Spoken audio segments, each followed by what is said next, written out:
Kumusta ka na? Once again, I'm Raymond Gerald Tabakit. Ito may gusto lang ako share sa iyo isang tip, isang training, isang value, okay, na makakatulong sa iyo para mas dumami ang prospects mo, mas dumami ang sales mo sa business mo. Okay, either network marketer ka man, internet marketer, affiliate marketer, online business owner, may nagpo-promote ka man ng products online. Okay, basta ito yung mga mismong ginagamit ko at yung ginagamit ko para magkaroon ng resulta sa business ko.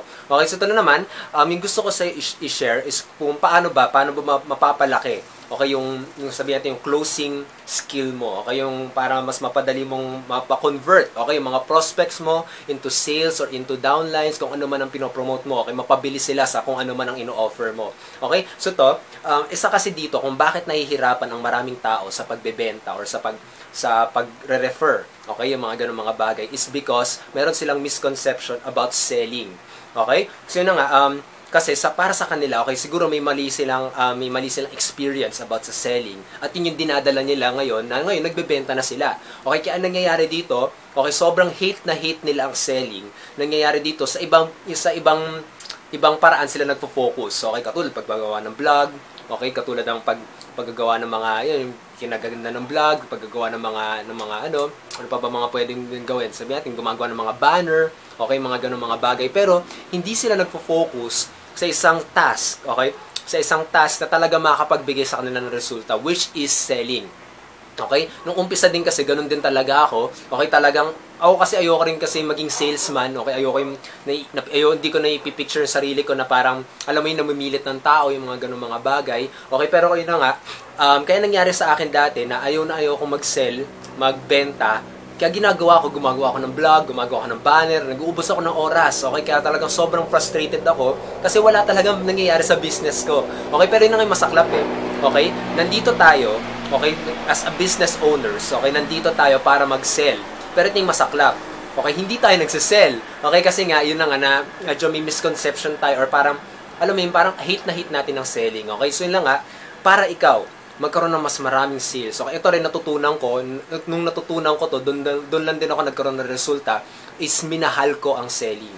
Okay? Ngayon, bakit mo mamahalin ng selling? Kasi napakaganda naman talaga ng skill ng selling. Okay? Kung bakit? Kasi ito yung skill. Okay? Ito yung skill na magtatawid ng mga prospect mo para sa kinagugustuhan nilang solusyon. Okay? Katulad, sabihin natin na ikaw nagbebenta kayo ng weight loss. Okay? So, yung produkto mo, ito yung magiging tanging paraan lang para mas maging masaya yung prospect mo. Okay? So, ayun na nga. Pero yun na nga, may mga ibang tao kasi, ito rin, naranasan ko rin dati, na yun na nga, alam ko yung produkto ko. Alam ko makakatulong to. Pero lagi ko naiisip na ayoko maging salesman, ayoko magbenta.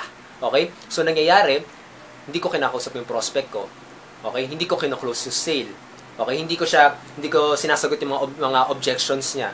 Okay? Kasi ayoko magbenta nung time na yon. Kasi nga, yun yung misconception ko dati. Okay? So, kapag ikaw ay nahihirapan ka pa mag-close ng sale, I believe ito yung isang dahilan kung bakit hirap na hirap ka is dapat mahalin mo ang selling. Okay? Parang ganito, imagine mo meron kang gamot ngayon. Okay? May gamot ka na nakakapag-cure ng cancer. Okay? Yung tao na kausap mo is okay, mamamatay na sa cancer next week. Sabihin natin ganon. Ngayon, anong gagawin mo? Okay? Ibebenta mo ba sa kanya? Okay, yun na, i-diretsoy na kita. Benta. Ibebenta mo ba sa kanya itong gamot mo, knowing na mabubuhay siya dahil kapag kinuha niya to? Okay? Pero yun na nga, itatago mo ba tong gamot na to? Okay? Kasi ayaw mo magbenta. Okay? Hindi mo ipapakita sa kanya kasi ayaw mo nga magbenta. Or, ipapakita mo sa kanya at bibigyan mo siya ng presyo para sa gamot na to. At kapag naniniwala ka na kapag kailangan niya yung gamot na yon, kapag naniniwala ka doon, okay, naniniwala ka na kukunin niya yon kapag kailangan niya yon. Okay? So yun na nga kapag naniniwala ka yung produkto mo ay kinakailangan ng maraming tao, you can close your sale. You can close a lot of sales. Okay? Pero kapag nangihinayang ka pa, siguro may misconception ka pa. Kapag may parang roadblocks pa na parang hirap na hirap ka pang magbenta. Okay? Baka may nararanasan ka pang misconception. Okay? Ngayon, paano mo kahit na sabihin natin, hirap ka talagang malaman kung ano yung misconception na yun. You have to love selling. Kailangan mahalin mo na nagbebenta ka, mahalin mo na nag-o-offer ka ng products, mahalin mo, okay, na may halaga yung mga ino-offer mong mga produkto. Kasi kapag hindi mo minahal yan, mahihirapan ka talaga at worst case scenario, mapafrustrate ka talaga dahil yun na nga wala kang resulta, hindi ka magkakaroon ng resulta.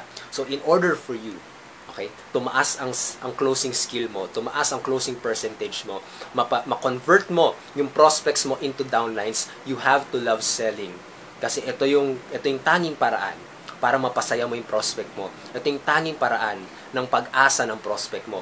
Kapag naniniwala ka na mo problema ang prospect mo, kapag nalulungkot siya, kapag naniniwala ka na yung produkto mo ang tanging solusyon para doon sa pagiging masaya niya, para maligtas mo siya, you will sell this product. Okay? So you have to love selling. Okay, sino naman? Once again, this is Raymond Gerald Tabaque. Kapag nagustuhan mo to, nangawit na ako. Kapag nagustuhan mo to, click the like button, leave your comments below, share this content. Okay, kapag may questions ka pa, feel free to comment below. Okay, I'll do my best para sagutin yung mga questions mo. Okay, para lalo pa kita matulungan. Okay, so yun lang naman. Pwede ka rin pumunta sa blog ko, www.raymondgeraldtabaque.com. At ito nga pala, sa baba ng video na to, meron akong iwan dyan na button, okay? Yan yung tipong, sabihin natin, talagang hirap na hirap ka mag-sell. Dahil yun na nga, hindi ka naman marunong, okay? Talagang talagang naiilang ka na magbenta.